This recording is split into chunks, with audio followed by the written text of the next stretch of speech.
sais-tu ce matin qu'il manquera quelqu'un? Regardons-les simplement, ils n'ont pas l'air si différents et pourtant regardons-nous, oui regardons-nous, regardons-les simplement, ils n'ont pas l'air.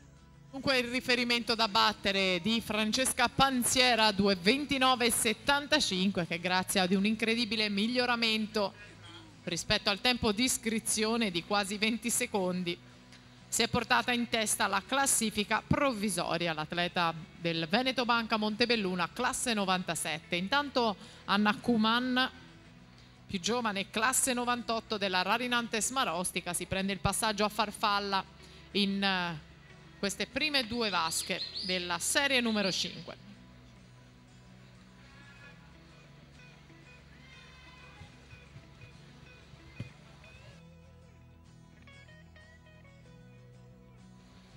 Francesca Giro a metà gara al comando 1:15,64, anche lei classe 98, per i colori del Gymnasium Pordenone, si pone in testa a questa quinta batteria femminile. Intanto si schierano le atlete della quarta, le presentiamo subito. In corsia 1 Nura Concas, polisportiva Noale.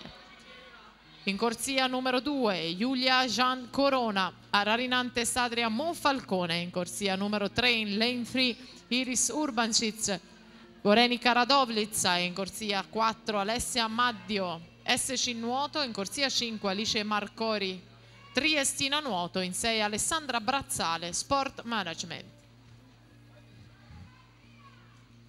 Laura Lisato sfrutta la rana per andare avanti a Lucrezia Cipollini, qua le posizioni variano continuamente.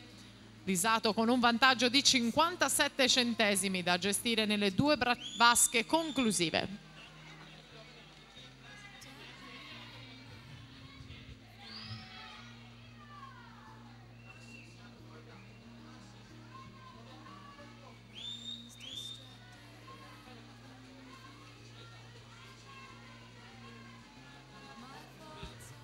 E siamo in arrivo con Laura Lisato, 2:39,98, senza mezzi termini, vince la sua batteria, la quinta. Si deve però accontentare della terza posizione nella classifica.